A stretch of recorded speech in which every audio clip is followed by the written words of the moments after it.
નમસ્કાર, હું આસ્થા તિવારી અને આપ જોઈ રહ્યા છો જનાદેશ ન્યૂઝ। નજર કરીએ આજના મુખ્ય સમાચારો પર। ગઈકાલે દશેરા પર્વની સુરત શહેરમાં ઉજવણી કરવામાં આવી હતી, ત્યારે શસ્ત્રપૂજન બાદ ગૃહ રાજ્યમંત્રી હર્ષ સંઘવીનું નિવેદન સામે આવ્યું હતું।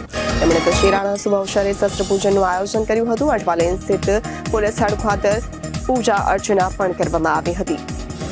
કાયદો અને વ્યવસ્થાની સ્થિતિ જાળવવા માટે પ્રજાજનોની સુરક્ષા અતિ મહત્વની હોવાનું હર્ષ સંઘવી દ્વારા જણાવવામાં આવ્યું હતું। વિજયાદશમીની દશેરાની ગુજરાતના સૌ નાગરિકોને ખૂબ ખૂબ શુભકામનાઓ। અધર્મની સામે ધર્મનો હંમેશા વિજય થતો હોય છે।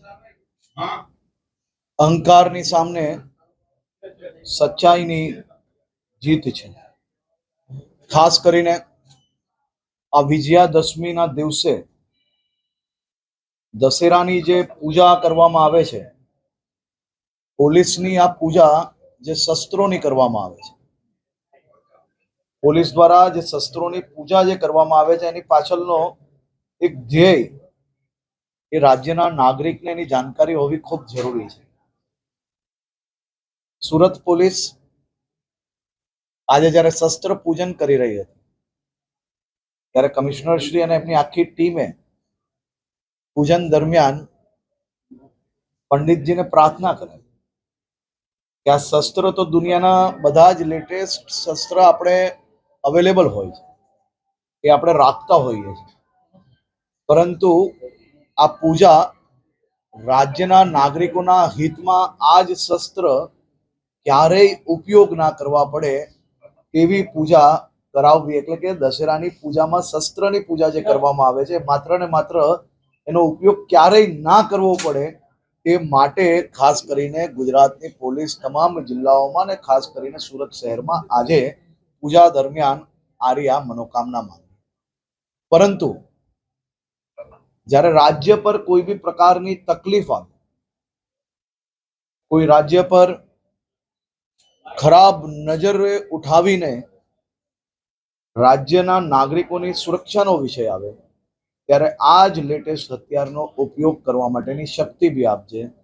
આવી પ્રકારની આ દશેરાની પૂજામાં તમામ જગ્યા પર ખાસ કરીને શસ્ત્ર પૂજન કરવામાં આવતું હોય છે।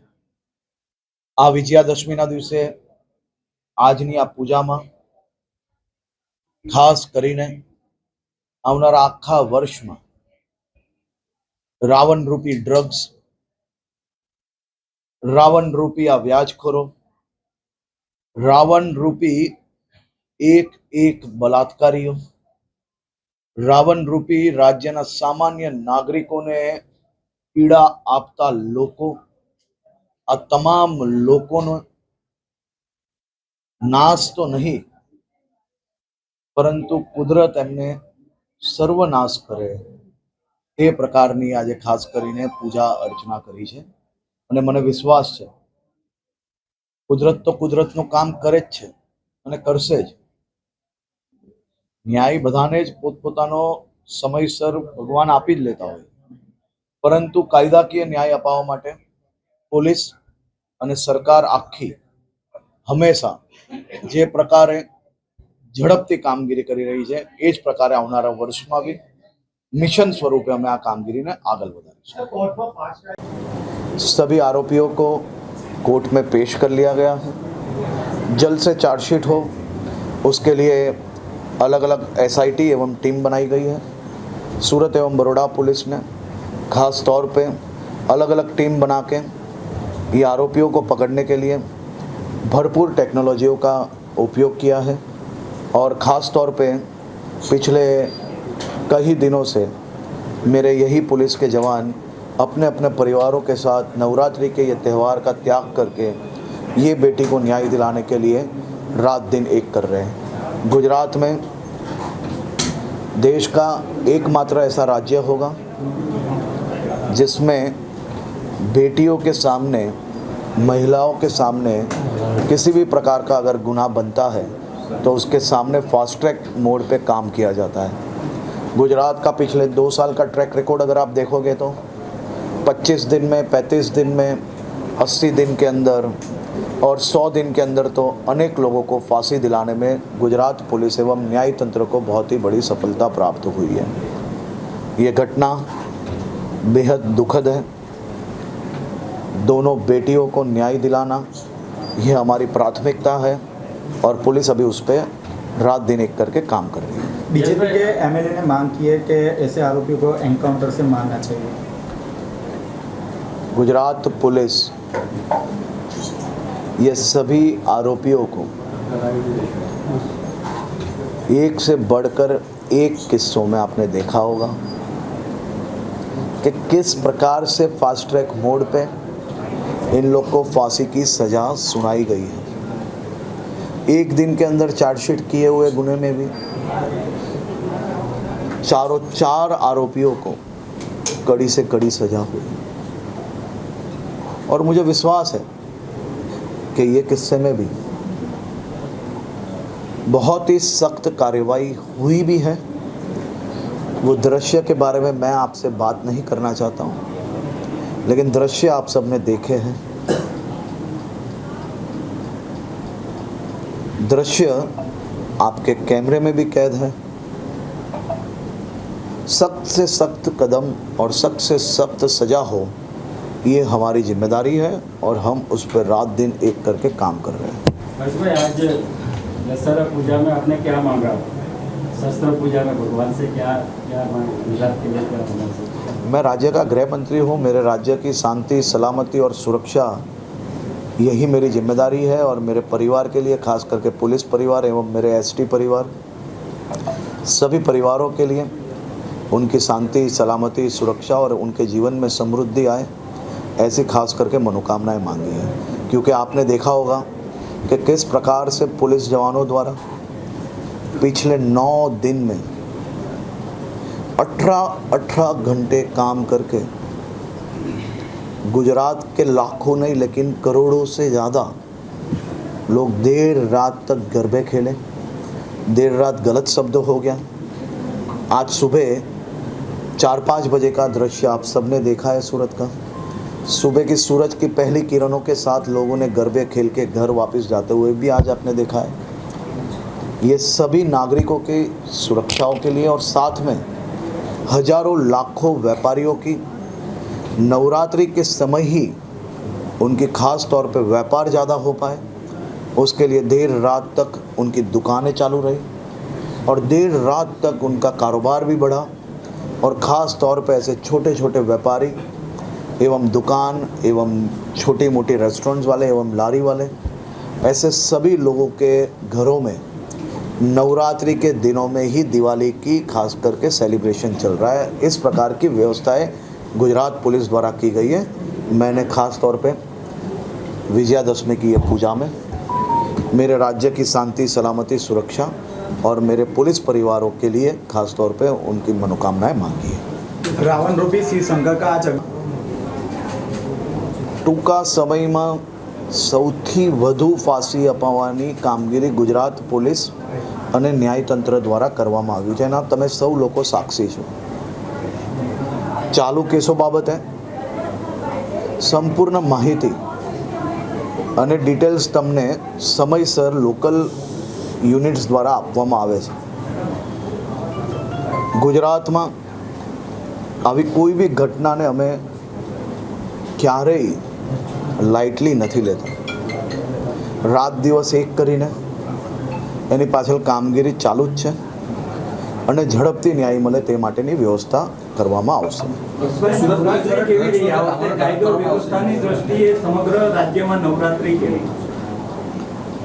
देखो, कायदो व्यवस्थाની બાબતે હું જરૂરથી એવું માનું છું કે આપણે આંકડા જરૂરથી જોવા જોઈએ.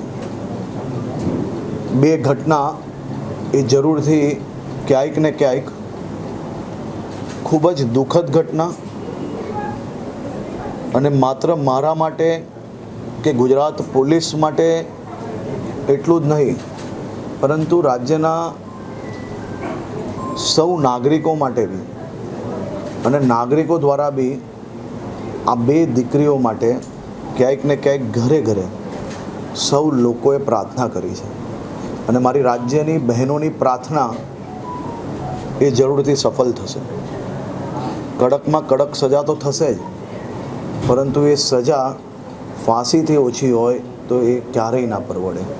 આ બેવ દીકરીઓને ન્યાય અપાવવાનું છે ને, જરૂરથી મળશે. હર્ષભાઈ, આપે રાવણ રૂપી બળાત્કારીઓની વાત કરી, એમને શું આપ કહેશો, શું ચેતવણી આપશો? મેં ચેતવણી જે આપવાની છે અપાઈ ગઈ છે, અને જે કામગીરી છે ચાલુ છે.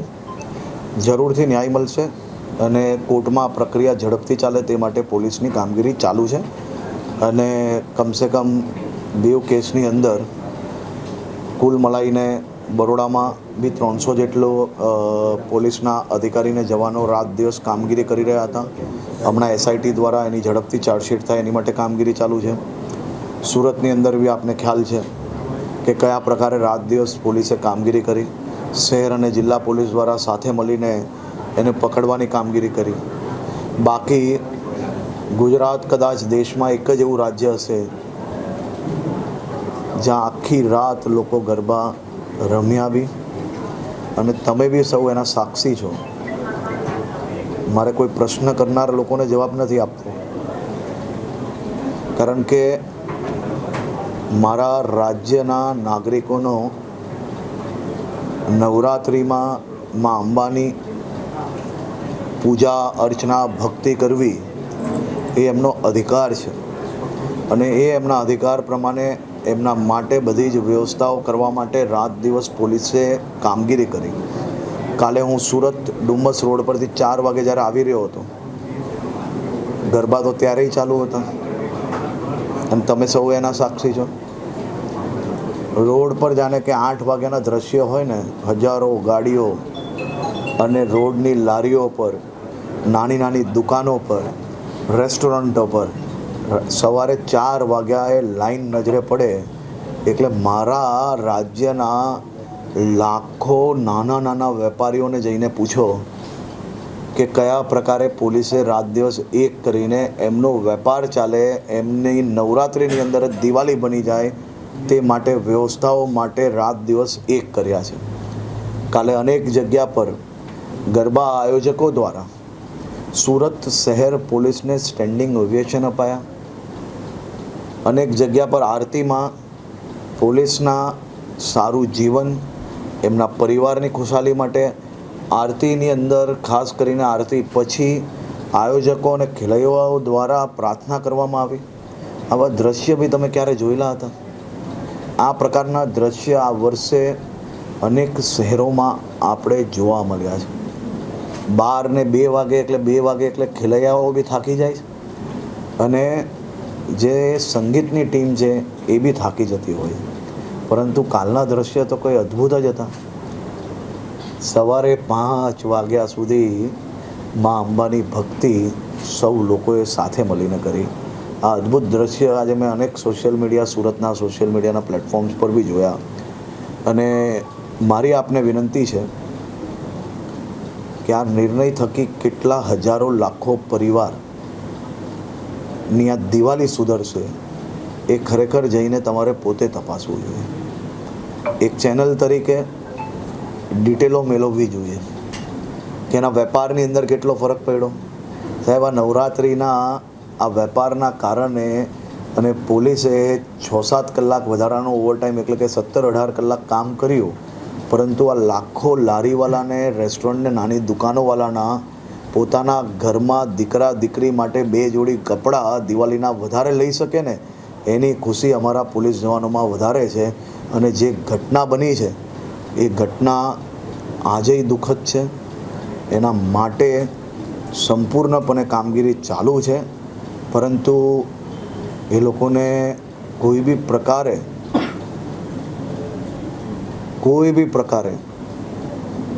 છૂટ મળે એ પ્રકારના કોઈએ બી ક્યાંક સ્ટેટમેન્ટ ના આપવા જોઈએ. આપણા રાજ્યની દીકરીઓના ખાસ કરીને સુરક્ષા જોડે જોડાયેલો વિષય છે, અને આ વિષયમાં વિશ્વાસ જોડે પોલીસ જે કામગીરી કરી રહી છે, અને મને વિશ્વાસ છે કે આ દીકરીઓને બી જરૂરથી ન્યાય ઝડપથી મળશે.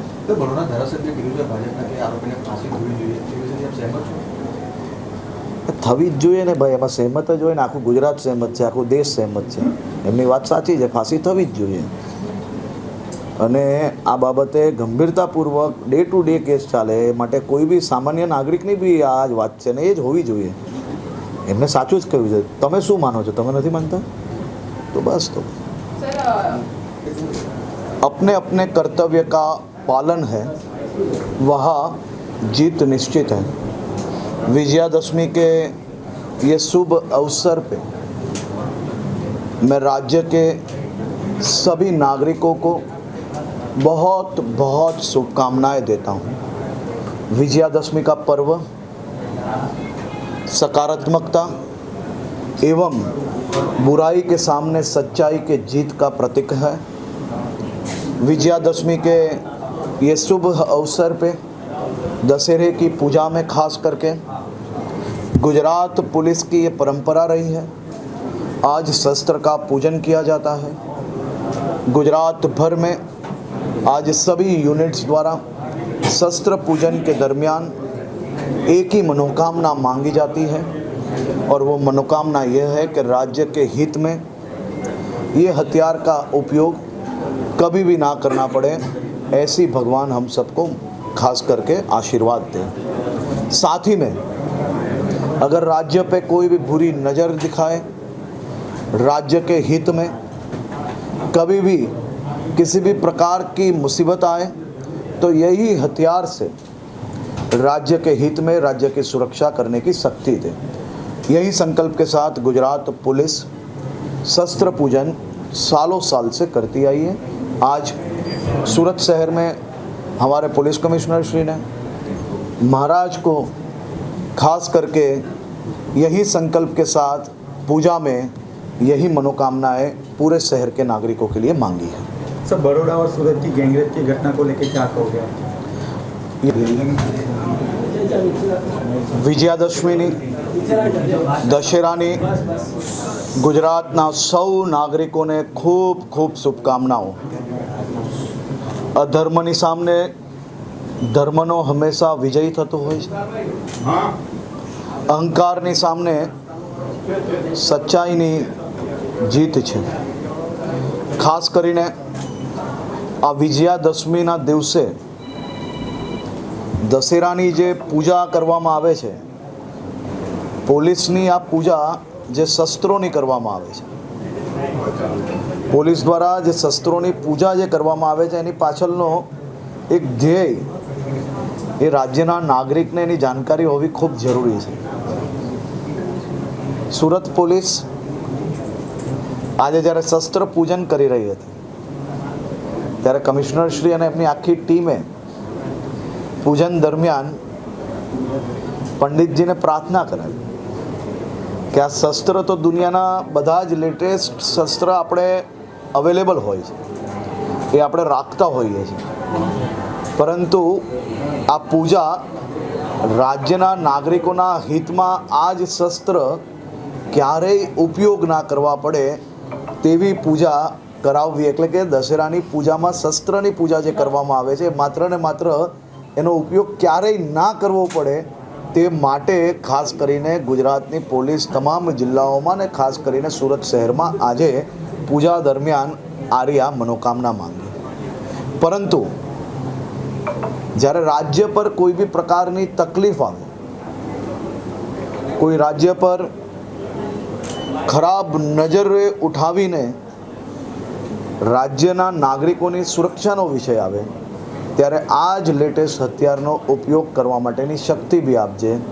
આવી પ્રકારની આ દશેરાની પૂજામાં તમામ જગ્યા પર ખાસ કરીને શસ્ત્ર પૂજન કરવામાં આવતું હોય છે.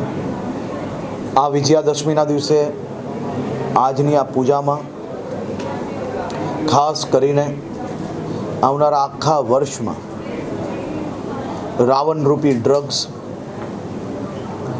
રાવણ રૂપી આ વ્યાજખોરો, રાવણ રૂપી એક બલાત્કારીઓ, રાવણ રૂપી રાજ્યના સામાન્ય નાગરિકોને પીડા આપતા લોકો, આ તમામ લોકોનો નાશ તો નહીં પરંતુ કુદરત એમને સર્વનાશ કરે તે પ્રકારની આજે ખાસ કરીને પૂજા અર્ચના કરી છે અને મને વિશ્વાસ છે કુદરત તો કુદરતનું કામ કરે જ છે અને કરશે જ. ન્યાય બધાને જ પોતપોતાનો સમયસર ભગવાન આપી જ લેતા હોય, પરંતુ કાયદાકીય ન્યાય અપાવવા માટે પોલીસ અને સરકાર આખી હંમેશા જે પ્રકારે ઝડપથી કામગીરી કરી રહી છે એ જ પ્રકારે આવનારા વર્ષમાં બી મિશન સ્વરૂપે અમે આ કામગીરીને આગળ વધારીશું. ગઈકાલે દશેરાનો પર્વ હતો ત્યારે વેસુ ખાતે અને લીંબાદ ખાતે રાવણ દહનનો કાર્યક્રમ કરવામાં આવ્યો હતો. રાવણ મેઘનાથ કુંભકર્ણને તૈયાર કરી થોડી વારમાં જ દહન કરવામાં આવ્યા હતા. સૌથી મોટા 65 ફૂટનો રાવણ સુરતમાં તૈયાર કરવામાં આવ્યો હતો. આતિશબાજી સાથે રાવણ દહન કરવામાં આવ્યું હતું. રાવણ દહનનો નજારો જોવા માટે સુરતવાસીઓ મોટી સંખ્યામાં ઉમટી પડ્યા હતા. પ્રસાદી માહોલ વચ્ચે રાવણ નમી પડ્યો હતો.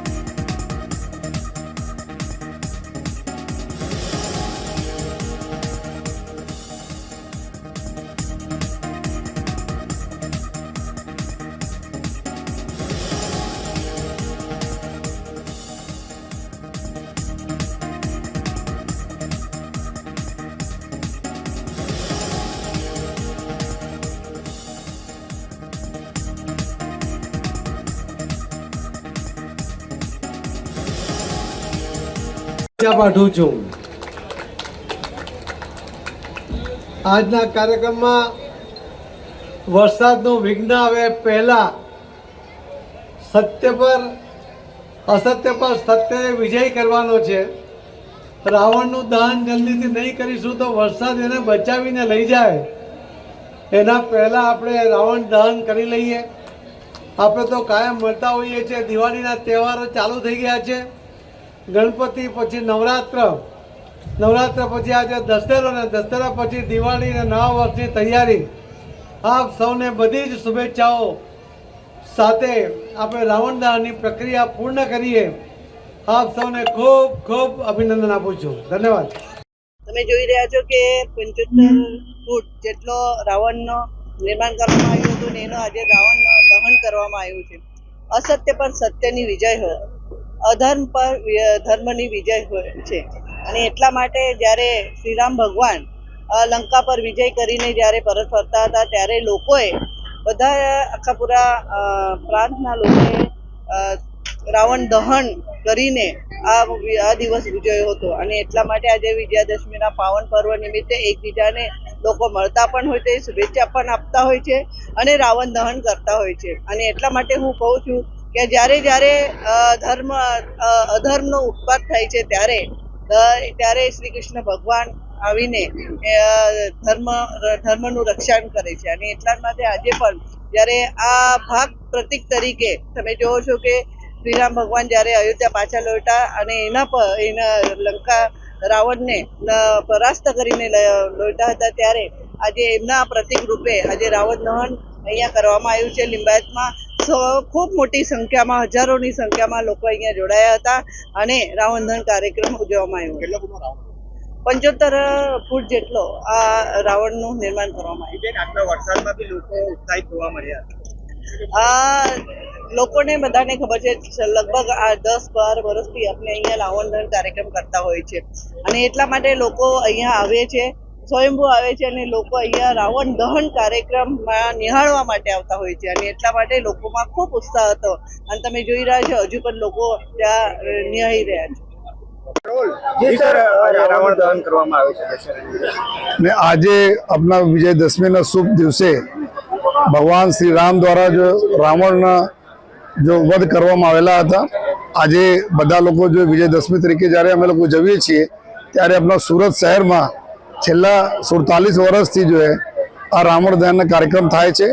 લગભગ જો 50 વર્ષથી વધુ સમયથી અહીંયા રામલીલાના આયોજન આદર્શ રામલીલા ટ્રસ્ટ તરફથી કરવામાં આવે છે. તો સર્વપ્રથમ તો ટ્રસ્ટના તમામ લોકોને આ અમારી સંસ્કાર અને સંસ્કૃતિને લોકોને બતાવવા માટે જો પ્રયાસો આ લોકો કરેલા છે એના ખૂબ ખૂબ અભિનંદન આપું છું.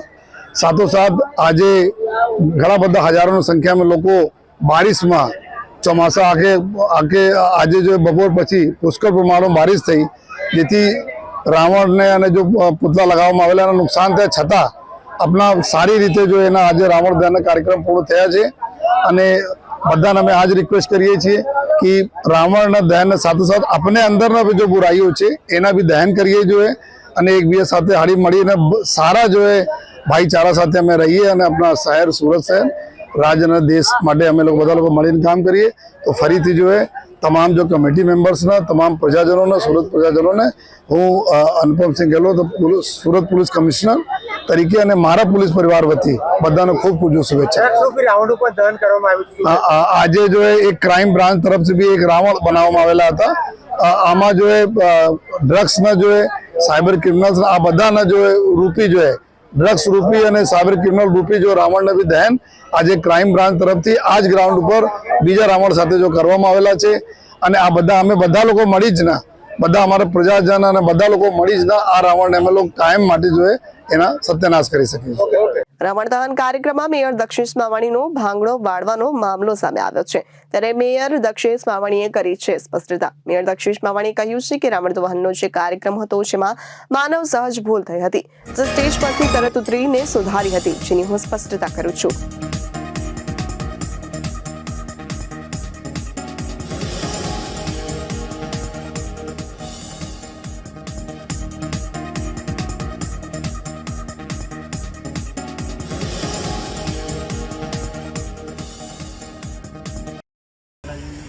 વિજયભાઈ ચોમાલ, ટીપીના ચેરમેન નાગરભાઈ, તમામ ચૂંટાયેલા પ્રતિનિધિશ્રીઓ, લિંબાયત ઉત્સવ સમિતિના તમામ ભાઈઓ તથા બહેનો, આજે દશેરાના દિવસે તમામને હૃદયપૂર્વકની શુભકામના આપું છું. સત્ય પર અસત્યની જીત આજે થઈ હતી. રામચંદ્ર ભગવાને રાવણનો વધ કર્યો તો આ દિવસે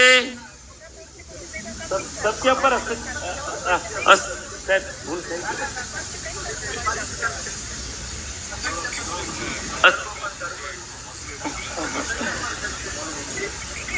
માતાજીને પ્રાર્થના કરું છું.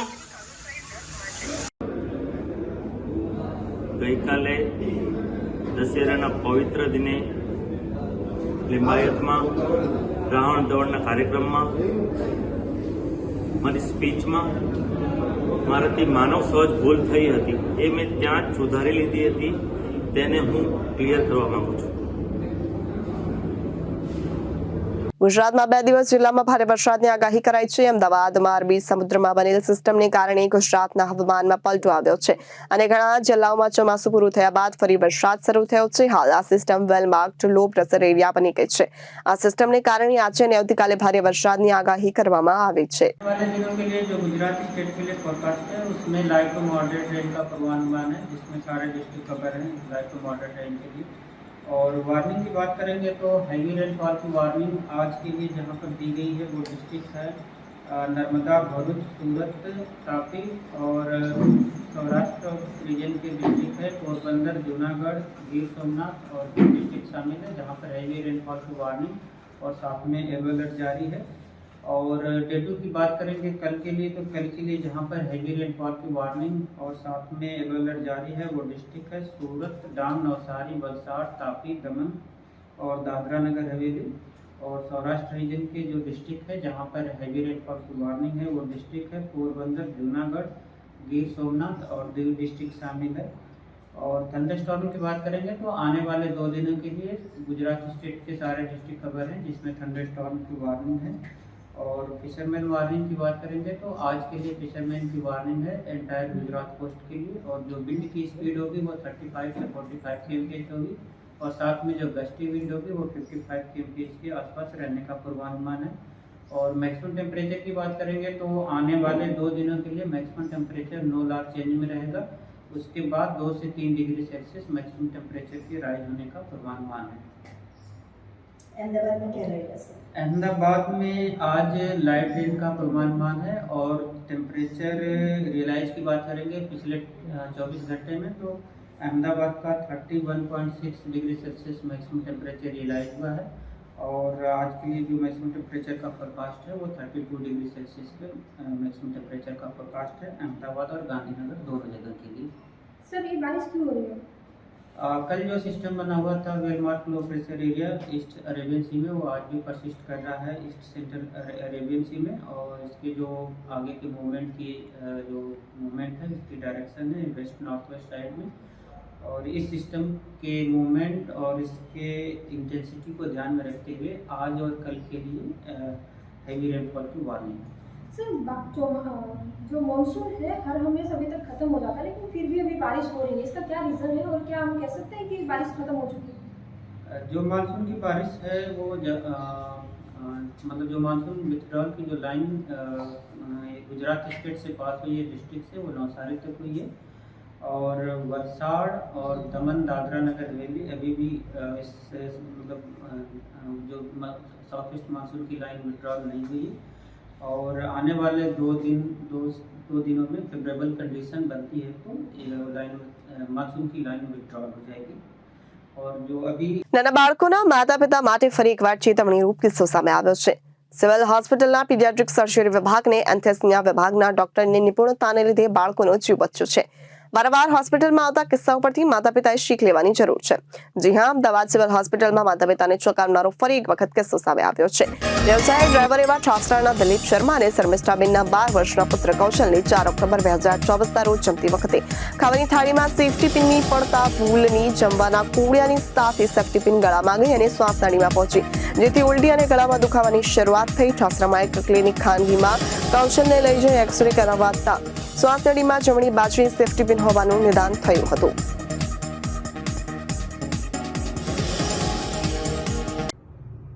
અમે કોરડીના રહેવાસી છે, અમે ખેતી કરીએ છીએ। મારો બાબો હોસ્ટેલમાં ભણતો હતો, તો અહીં આગળ દિવાલેથી સ્ક્રૂ પડ્યો, મારો બાબો ગળી ગયો, તો અમારે તાત્કાલિક એને સિવિલ હોસ્પિટલમાં લઈને આવ્યા।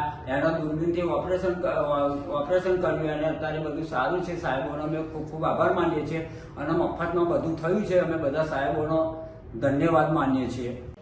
ફરી એક વખત સિવિલ હોસ્પિટલમાં મા બાપ માટે ચેતવણીરૂપ સમાન કિસ્સો સામે આવ્યો છે। 12 વર્ષનો કિશોર કુશલ શર્મા, જે હોસ્ટેલમાં રહી અને અભ્યાસ કરે છે 7મા ધોરણમાં, એ નાસ્તો કરતાં કરતાં ઉપરથી પડેલ સોફ્ટ બોર્ડની પીન શ્વાસનળીમાં ઓતરી ગયો અને એના પછી મા બાપ ઉપર એક એવું કહીશું ને કે ચિંતાનું આવરણ આવી ગયું। પહેલાં પ્રાઇવેટ હોસ્પિટલમાં ગયા અને પછી સિવિલ હોસ્પિટલમાં દાખલ થયા। 10 તારીખે નવરાત્રિના 8મા નોરતે સવારે એને ઓપરેશનમાં લીધો અને ખૂબ જહેમત બાદ એના જમણા ફેફસામાંથી એ સોફ્ટ બોર્ડની પિન કાઢી। એના એક્સરેની અંદર અને સીટી સ્કેનની અંદર એક પિન નાની દેખાય છે, પરંતુ જ્યારે ખરેખર ઓપરેશનનો એટલે કે દૂરબીનથી ઓપરેશનનો સમય આવ્યો ત્યારે ખૂબ મહેનત પડી છે અને માંડ એ ત્યાંથી નીકળી છે। અમારા એનેસ્થેટિસ્ટ રમીલાબેન અને કિરણ એ લોકોને ખૂબ સુંદર એનેસ્થેશિયા આપ્યો અને અલ્ટિમેટલી અમે એને કાઢવામાં સફળ રહ્યા। તમે જોશો ને તો એની પિન માત્ર બહાર દેખાતી હતી નાની, બાકીનું જે પાછળનું આખું જે કહેવાય રબરનો ભાગ એ ફેફસાની અંદર એટલે કે શ્વાસનળીની અંદર ખૂબ ખરાબ રીતે જામી ગયેલો હતો અને ખૂબ મહેનત કરી અને જહેમત બાદ એને કાઢવામાં આવી છે। આપ સૌને મા બાપને દરેકને એ જ જણાવવા માગું છું કે ખૂબ ધ્યાન રાખો તમારા બાળકનું। આ તો બાળક તો બી ઘણો મોટો છે। અહીંયા જે કિસ્સાઓ આવે છે 2 વર્ષના 3 વર્ષના અને જે પિન કે એલઈડી બલ્બ કે પછી સિંગનો દાણો આવી બધી વસ્તુઓ શ્વાસનળીમાં ઓતરી જતા હોય છે અને પછી એક ખરાબ પરિસ્થિતિની અંદર અહીંયા આવે છે। આપણી પાસે બધી જ સગવડ છે જેથી કરીને આપણે એમને સારી રીતે કાઢી શકીએ છીએ અને એનું જીવન બચાવી શકીએ છીએ। આપ લોકો સૌ આપનું બાળક મોટું ન થાય ત્યાં સુધી ખૂબ ધ્યાન રાખો જેથી કરીને આવી બધી વસ્તુ આવે નહીં અને મોઢામાં ન નાખે। એનસીપીના નેતા બાબા સિદ્દીકીની શનિવારે રાત્રે જ મુંબઈમાં ગોળી મારીને હત્યા કરવામાં આવી। બાંદ્રાના ખેડનગરમાં તેમના ધારાસભ્યના દીકરા જીશાન સિદ્દીકીની ઓફિસની બહાર 3 વ્યક્તિએ તેમના પર ગોળીબાર કર્યો હતો। સિદ્દીકીને વાય કેટેગરીની સુરક્ષા હતી, પરંતુ ઘટના સમયે તેની સાથે કોઈ કોન્સ્ટેબલ ન હતો। જ્યાં સૂત્રોના જણાવ્યા અનુસાર રિક્ષામાં આવેલ 3 શૂટરોએ બંદૂકથી 6 રાઉન્ડ ફાયરિંગ કર્યું અને 3 ગોળી વાગી। 2 ગોળી તેના પેટમાં, 1 છાતીમાં।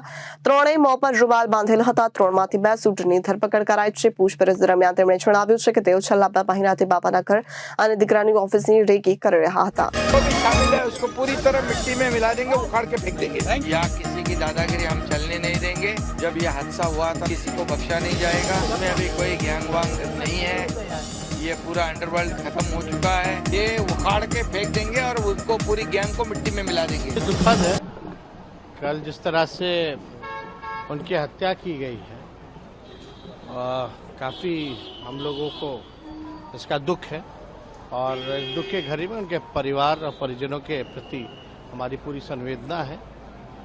बाबा सिद्दीकी तो हमारे ही जिला गोपालगंज के रहने वाले हैं, बिहार के मूलतः निवासी रहे और कुछ दिनों पहले ही जो है जब बॉम्बे हम गए थे तो उनसे भी मुलाकात हुई थी, उनके पुत्र से भी मुलाकात हुई थी। तो अब ये जान करके बड़ा दुखद है, लेकिन आश्चर्य करने वाली बात है जो बॉम्बे इतना बड़ा शहर, खास तौर पे जो बांद्रा जो लोकेशन है, जो कॉलोनी है, अगर वहाँ ऐसी घटना हो जाती है तो आप समझ सकते हैं कि कोई भी सुरक्षित नहीं है। हत्यारों का मन जो है काफ़ी बढ़ा हुआ है। इसमें राज्य सरकारों को थोड़ा लॉ एंड ऑर्डर की स्थिति को देखना चाहिए। हमने उनके साथ में काम किया है, हमारे अच्छे दोस्त के रूप में हमने उनको हमारी पहचान। कल जो हुआ वो बहुत ही दुखद हुआ है और आज तो दो उसके पीछे में जिन्होंने फायर किया था, गोली चलाई थी, उनको पकड़ा गया है। पुलिस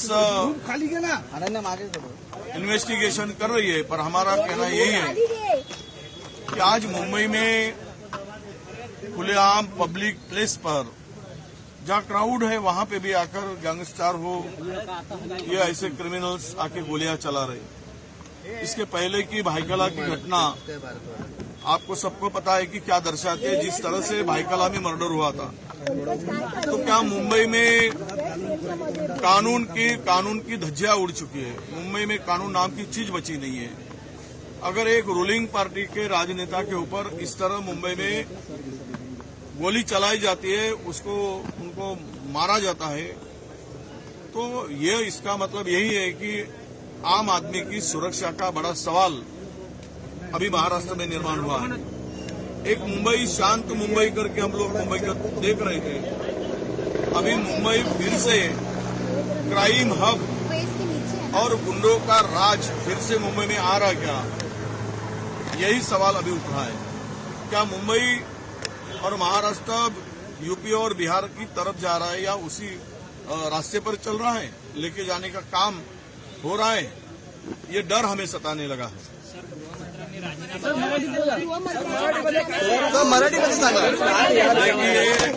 गृह मंत्री ने, होम मिनिस्टर ने राजीनामा तो कब का देना चाहिए था। अगर थोड़ी भी नीतिमत्ता और नैतिकता की बात हो तो महाराष्ट्र में जो क्राइम रेट बढ़ा है तो उससे यही पता चलता है कि उन्होंने इसकी जिम्मेदारी लेनी चाहिए और उन्होंने इस्तीफा देना चाहिए। अभी 4 दिन के बाद में तो कोड ऑफ कंडक्ट लगेगा। हम उसको मांगकर हमारी जुबान को खराब नहीं करना चाहते, जिनकी उनकी नैतिकता का सवाल आता है। अच्छे थे जिस तरीके से उनकी हत्या हुई है, राज्य सरकार को जिस तरीके से सुरक्षा विभाग, सरकार किसी को सुरक्षित नहीं रख सकती है। सिर्फ राज्य सरकार लोगों को तोड़ना, लोगों को खरीदना। खुद अमित शाह आके बोलते हैं कि ब्लॉक लेवल के कार्यकर्ता, छोटे कार्यकर्ता, उनको भी थोड़ो खरीद लो। अगर यही राजनीति चलती रहेगी तो क्या होगा इस देश का? कुछ नहीं, ऐसा ही होते रहेगा। बिश्नोई गैंग ने ये पूरे वारदात को जो है, बिश्नोई गैंग जो है उन्होंने, मुझे नहीं मालूम कौन सी गैंग है, क्या गैंग है, लेकिन किसी का मरना ये समाज के लिए अच्छा नहीं, और वो भी गोली बारूद से मारा जाना, और वो भी पुलिसों के बीच में, ये कोई अच्छा, इस सरकार की यानी इज्जत पूरी उतर गई है। सरकार ने सही मानों में तो इस्तीफा दे देना चाहिए। सर, लेकिन जिस तरीके से जो घटना हुई बम्बई में, वो हमें तो बिल्कुल विश्वास नहीं हो रहा है कि ये घटना हुई है। लेकिन हमारा एक नेता बाबा सिद्दीकी, ये बहुत सालों से पॉलिटिक्स में काम कर रहे हैं। यहाँ बम्बई में उन्होंने कॉर्पोरेटर के नाते भी शुरू में काम किया 10 साल, और उसके बाद कांग्रेस के एक एमएलए के नाते भी उन्होंने 99, 2004, 2009 ऐसे 3 टर्म वो चुनाव जीत के आए। बहुत अच्छा असेंबली में भी उनका काम था, मैंने खुद देखा। मिनिस्ट्री में भी वो थे, मिनिस्ट्री में भी उनका काम बहुत अच्छा होता था। जो भी उनका डिपार्टमेंट है, उनके डिपार्टमेंट का पूरा स्टडी करके लोगों को कैसी मदद हो सकती है इसके बारे में वो ज़्यादा ध्यान देते थे। और कल जो घटना हुई है वो घटना आज तक हमें विश्वास नहीं हो रहा है कि ऐसा कुछ हुआ है, लेकिन पुलिस डिपार्टमेंट ने तुरंत उसके बारे में जानकारी शुरू की है। 2 लोगों को उनके हाथ में लगे हैं 2 लोग, और भी कुछ लोग हैं उनको ढूंढने के लिए, उनको लाने के लिए 5 टीम पुलिस डिपार्टमेंट ने लगवाई है और अलग अलग स्टेट में उनको भेजा है। सीएम साहब भी इसके ऊपर उनका ध्यान दे रहे हैं, खुद होम मिनिस्टर भी दे रहे हैं और मेरा भी है, हमारे बाकी साथियों का भी है। और जल्द से जल्द पता चलेगा कि एग्जैक्ट ये सब करने का कारण क्या है, किसने ये सब सुपारी दी, किसने ये सब किया। इसके बारे में तुरंत नहीं, लेकिन 1-2 दिन में ही पता चलेगा, ऐसा मुझे विश्वास है। और आज 8:30 बजे बड़ा कब्रिस्तान मरीन लाइन्स में जो है वहाँ उनको दफनाया जाएगा, सरकारी इत्मीनान दफनाया जाएगा राजकीय सम्मान से। और उसके बारे में भी गवर्नमेंट ऑफ महाराष्ट्र ने ऑर्डर्स निकाले हैं और अभी थोड़ी देर के बाद पोस्टमार्टम होने के बाद उनको उनके घर में लेके जाने वाले हैं और वहाँ कुछ टाइम रखने के बाद उनकी जो कॉन्स्टिट्यूंसी है वहाँ लोगों को दर्शन के लिए रखने वाले हैं और फिर बाद में रात को 8:30 बजे ये सब उनके दफनाने की पूरी ये हो जाएगा। दादा, अपोजिशन लीडर यहाँ आए थे, उन्होंने कहा कि कानून व्यवस्था फेल हो चुकी है, अब पूरे महाराष्ट्र में सबको बुलेट प्रूफ जैकेट दे देना चाहिए क्योंकि सरकार और ये सब फेल है, सबको इस्तीफा देना चाहिए। देखो, वो तो बोलेंगे ही बोलेंगे, ये ऐसे अब बिल्कुल नहीं होना चाहिए था। अभी अपोजिशन वालों क्या बोलेंगे वही बोलेंगे, लेकिन हमारा काम है कानून ठीक रखना, कानून व्यवस्था ठीक न रखना और उसके बारे में और भी जो भी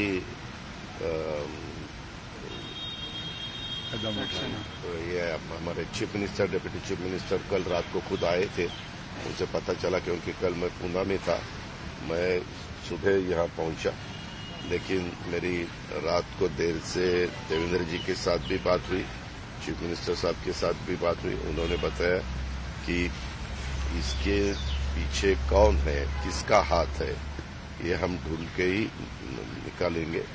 हम जरूर इसका बंदोबस्त करने वाले हैं जिन्होंने ये सब कदम उठाया।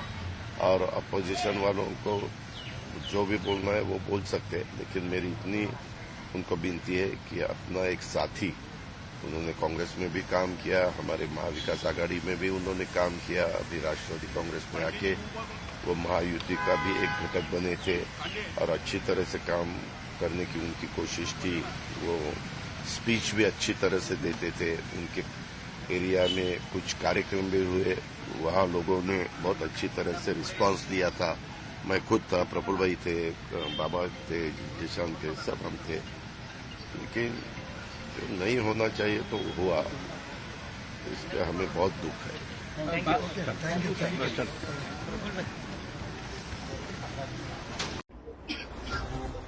एक्स मिनिस्टर बाबा सिद्दीकी, इन पर जानलेवा हमला हुआ था, दुर्भाग्य से उनमें उनकी मृत्यु हुई है, ऐसी खबर है। और ये बहुत ही दुर्भाग्यपूर्ण घटना है, दुखद घटना है और इसमें 2 आरोपी अरेस्ट है, ऐसा पुलिस कमिश्नर भंसालकर जी ने मुझे कहा है, और 1 आरोपी फरार है। ये दोनों एक हरियाणा और उत्तर प्रदेश का है। तीसरा आरोपी की जो फरार है उसको पकड़ने के लिए पूरी पुलिस की टीम, क्राइम ब्रांच काम कर रही है और उसको जल्दी पकड़ा जाएगा और ये तीनों के ऊपर कड़ी कार्रवाई हो जाएगी। कानून व्यवस्था बनाए रखने के लिए सरकार पूरी तरह ऐसे आरोपी, ऐसे गुनहगारी वहां पर रोक लगाएंगे और ये केस भी जो है फास्ट ट्रैक के में ली जाएगी और जल्द से जल्द इनके ऊपर कार्रवाई होगी, इनको सजा होगी। महाराष्ट्र में गृह मंत्री और गृह मंत्रालय की एक बहुत अच्छी परंपरा रही है, लॉ एंड ऑर्डर की परंपरा रही है। इसीलिए तो मुंबई जैसे शहर में बड़े बड़े उद्योग आते रहे, क्योंकि यहाँ की लॉ एंड ऑर्डर हमेशा से ठीक ठाक रही। कल जो हत्या हुई है बाबा सिद्दीकी, जो महाराष्ट्र के पूर्व मंत्री है, बहुत साल विधायक रहे, आज भी उनका बेटा विधायक है, शायद हमारे पार्टी में नहीं हो लेकिन हमारे साथी रहे, अच्छे आदमी थे, तो उनकी हत्या ऐसी तरह से होती है जिनको सिक्योरिटी है, वाई स्टेटस की सिक्योरिटी है, और उनकी हत्या होती है। उसका मतलब क्या है? हत्या के पीछे कारण कुछ भी हो, लेकिन हत्या हो गई है तो आपका फेल्योर है, मुख्यमंत्री का फेल्योर है। आपने जिस तरह से अपने पुलिस दल का गुनहगारीकरण किया है, आपके स्वार्थ के लिए, कलेक्शन के लिए, हाँ, पुलिस का इस्तेमाल जिस तरह से होता है, तो ये उसका नतीजा है कि कानून का डर नहीं रहा, पुलिस का डर नहीं रहा। दिन दहाड़े कभी भी पब्लिक प्लेस पर हत्याएं होती जा रही है। उसमें आप राजनीतिक कार्यकर्ता, राजनीतिक नेता, मंत्री, विधायक भी नहीं छूट रहे। आपने कहा कि गवर्नर को इंटरव्यू करना चाहिए।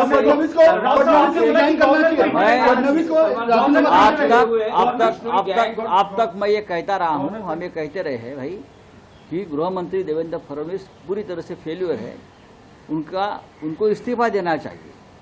लेकिन बात आगे बढ़ चुकी है, अब इस्तीफा नहीं, राज्यपाल ने, गवर्नर ने हस्तक्षेप करके દેવેન્દ્ર ફડણવીસ को ગૃહ મંત્રી પદ से હટાના चाहिए। 9 વર્ષથી મહિલા તબીબોનું શોષણ કરનાર એમએસને ભાજપાના એલજીનું રક્ષણ મળી રહ્યું છે। એલજી દિલ્હીમાં પણ કલકત્તાની ઘટનાનું પુનરાવર્તન કરવા માંગે છે। આપના રાજ્યસભા સાંસદ સંજય સિંહનો મોટો હુમલો। और आप जानकर हैरान हो जाएंगे कि किस तरह से दिल्ली के एलजी के संरक्षण में एक महिला डॉक्टर का शोषण पिछले 1.5 साल से 1 साल से चल रहा है। उसकी शिकायत बार बार हो रही है, बावजूद इसके एलजी शोषण करने वाले एमएस को बचाने में लगे हुए हैं। पिछले साल अक्टूबर में, 2023 अक्टूबर में उस महिला ने शिकायत की और 4 महीने धक्के खाने के बाद उस मामले में एक इंटरनल कमेटी बनाई गई। दिल्ली का स्वास्थ्य सचिव दीपक कुमार उस महिला डॉक्टर से नहीं मिलता, बार बार उसको धक्के खाने पड़ते हैं, उस महिला डॉक्टर से मुलाकात नहीं करता, एमएस के खिलाफ कोई कार्रवाई नहीं करता, एमएस के खिलाफ कोई एफआईआर दर्ज नहीं कराता। जिस एमएस की गिरफ्तारी होनी चाहिए, जिसको जेल में भेजना चाहिए, जिसके खिलाफ कार्रवाई होनी चाहिए, उसके खिलाफ कार्रवाई नहीं करता। 4 महीने के लंबे प्रयास के बाद इंटरनल कमेटी बनाई जाती है उस महिला डॉक्टर के मामले की जांच करने के लिए। 4 महीने के बाद, और उसके बाद मार्च में ही उस महिला डॉक्टर के खिलाफ जांच शुरू कर दी जाती है।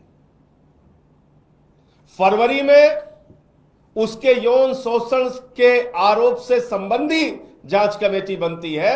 मार्च में उसी महिला डॉक्टर के खिलाफ जिसने यौन शोषण के सबूत दिए, प्रमाण दिए, उसी के खिलाफ जांच शुरू कर दी जाती है। सारे प्रमाण और सबूत पाने के बाद मई के महीने में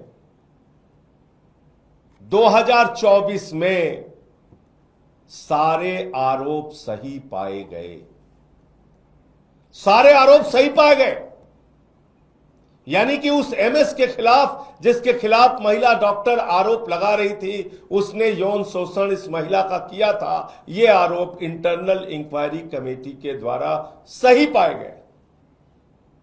अब तो उस एमएस की गिरफ्तारी होनी चाहिए थी, उसके खिलाफ एफआईआर होना चाहिए था।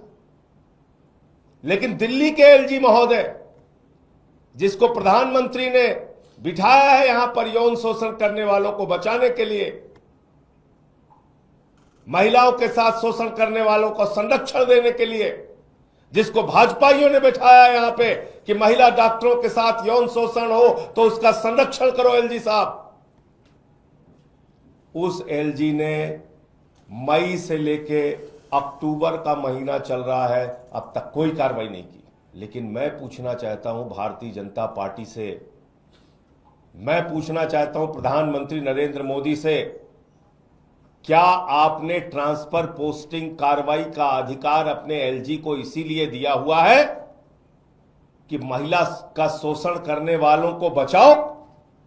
महिला डॉक्टर की शिकायत पर शांति से 1 साल तक बैठे रहो? क्या आपने इसीलिए यहां का स्वास्थ्य सचिव दीपक कुमार बिठा रखा है कि महिला डॉक्टर शिकायत करने जाए तो उससे हफ्तों दर्जन बार मिलो नहीं, हफ्तों उसको लटकाओ दौड़ाओ? क्या आपने दीपक कुमार को इसलिए बिठा रखा है, यहां का स्वास्थ्य सचिव इसलिए बैठा हुआ है कि वो महिला डॉक्टर के खिलाफ ही जांच शुरू कर दे जो शिकायत करता है? दिल्ली के एलजी साहब, क्या आप दिल्ली में भी कलकत्ता की घटना? લોકસભાની ચૂંટણી બાદ ભાજપની કેન્દ્ર સરકાર ઉદાસીનતામાં પસાર થઈ છે. દિલ્હી અને મુંબઈમાં કાયદો વ્યવસ્થાની સ્થિતિ ખરાબ છે. બંને જગ્યાએ ગેંગ કાર્યરત છે. જનતા ભયના છાયામાં જીવી રહી છે. બંને જગ્યાએ હત્યા, फायरिंग અને લૂંટના બનાવ વધી રહ્યા છે. आप શું બોલ્યા? देखिए, मुझे ऐसा लग रहा है कि खास तौर से भारतीय जनता पार्टी लोकसभा चुनाव में के बाद जब से तीसरी बार सरकार बनी है, पूरी सरकार उदासीनता के दौर से गुजर रही है और उसमें एक देश की आर्थिक राजधानी है मुंबई और एक देश की राजधानी है दिल्ली,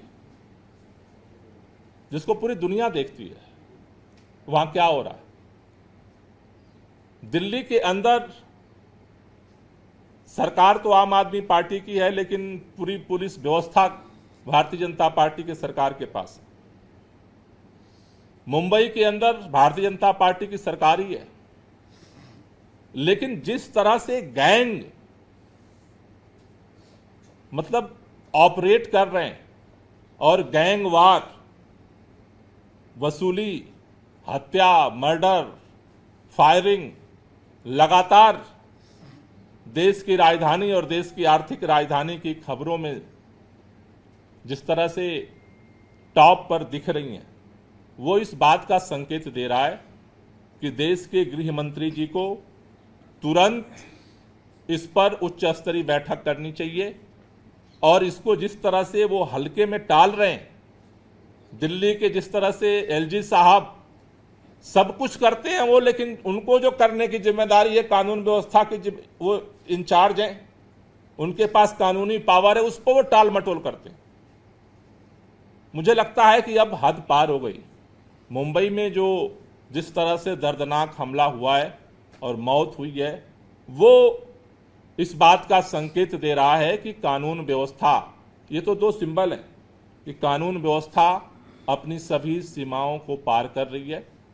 तो भारतीय जनता पार्टी को तुरंत इसे गंभीरता से लेने की जरूरत है और पूरे लोगों के मन में एक दहशत है कि अगर इस तरह की घटनाएं चारों तरफ हो रही हैं तो फिर सुरक्षित कौन कैसे रहेगा। तो मुझे लगता है कि इस पर उच्च स्तरीय बैठक करने की जरूरत है। गृह मंत्री जी को इसको गंभीरता से लेने की जरूरत है, क्योंकि अगर एक स्तर अब पार कर जाएगा तो जनता के सामने या तो डरे या लड़े और कोई विकल्प नहीं बचेगा। इसलिए मेरा निवेदन है भारतीय जनता पार्टी की केंद्र सरकार से, दिल्ली के लेफ्टिनेंट गवर्नर साहब से और देश भर में गृह मंत्री जी इस कानून व्यवस्था के लिए उच्च स्तरीय बैठक करें और इसको लेकर के तुरंत कार्रवाई की जाए। जो केंद्र सरकार का टाल मटोल रवैया है कि खबर छपेगी और लोग भूल जाएंगे, मुझे लगता है कि अब वो स्थिति को देश में कानून व्यवस्था की स्थिति पार कर चुकी है। कल से पिछले 7 तारीख को, पिछले मंडे को हमने एंटी डस्ट कैंपेन शुरू किया था। मैं कई साइटों पर गया जहां पर उसका उल्लंघन पाया गया था।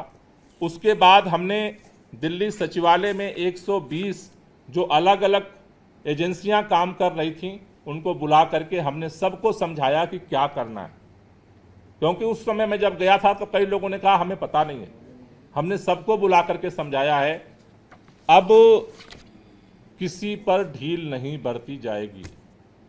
अगर कोई भी डस्ट पोल्यूशन फैलाता हुआ पाया जाएगा, कल से एंटी डस्ट कैंपेन और तेज होगा और जो भी डस्ट पोल्यूशन फैलाता हुआ पाया जाएगा उसके खिलाफ सख्त कार्रवाई होगी। तो मेरा आप सबसे निवेदन है कि इस पूरी लड़ाई में सहयोग करें और दिल्ली को प्रदूषण मुक्त करने की जो सरकार की मुहिम है उसमें सहयोग दें। ये जो आंकड़े मैं आपको बता रहा हूं,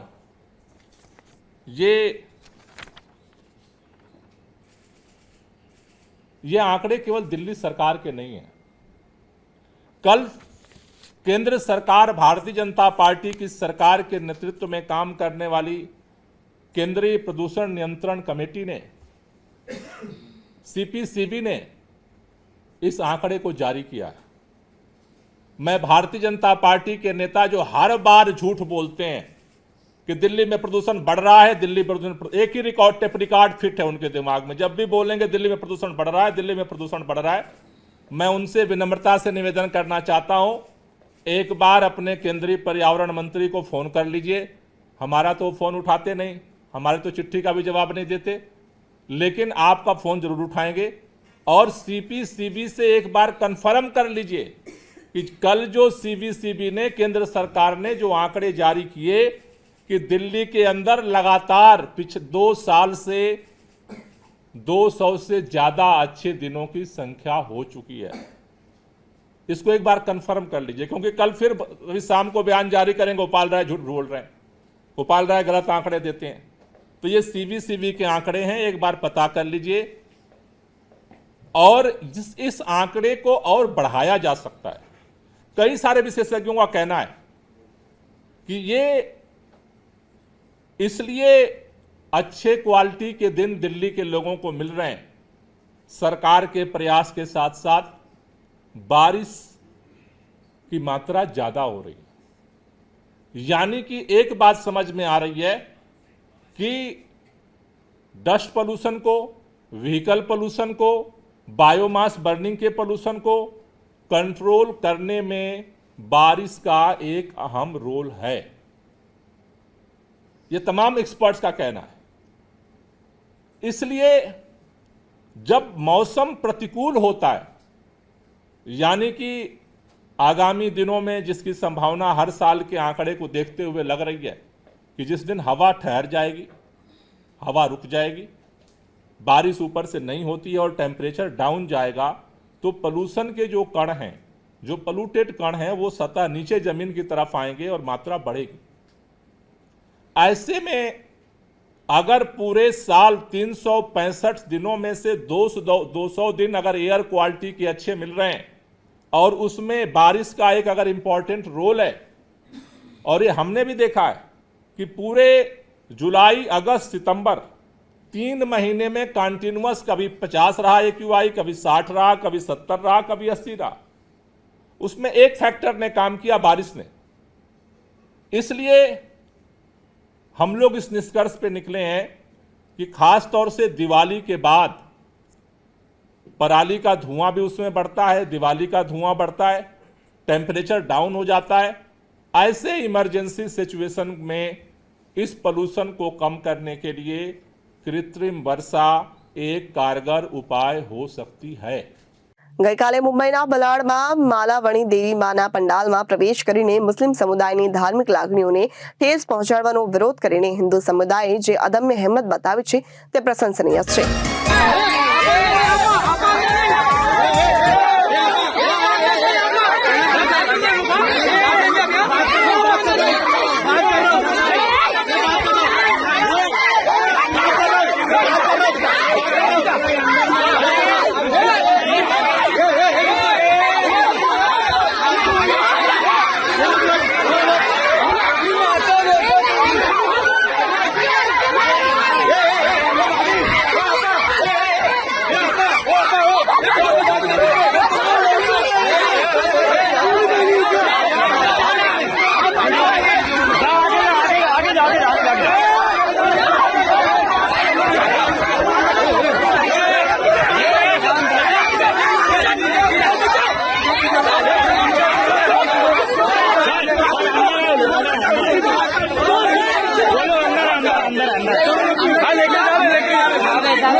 आना चाहिए, ज्यादा हो गया।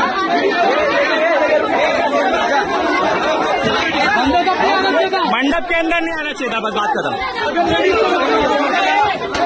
ये जो है ना बड़े लोग पे केस डालने का, जो या मंडप के अंदर उसकी मां छोटी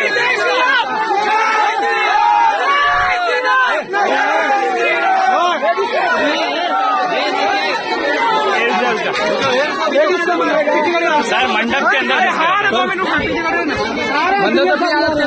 लेडीज लोग को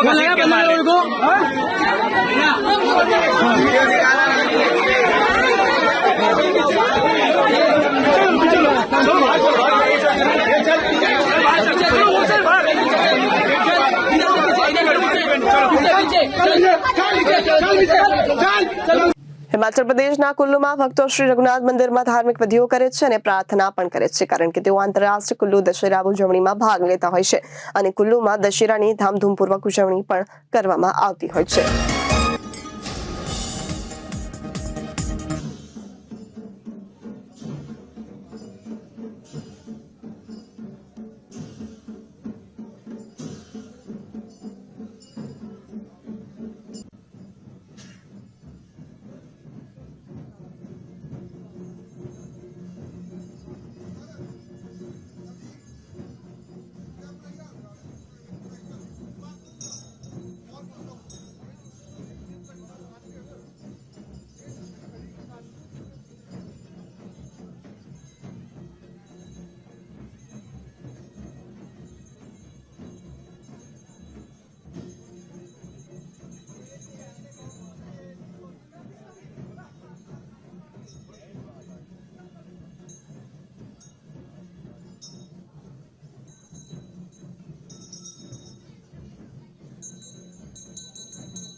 તો આ હતા અત્યાર સુધીના સમાચાર। ફરી મળીશું નવી વિગત સાથે, ત્યાં સુધી જોતા રહો જનાદેશ ન્યૂઝ।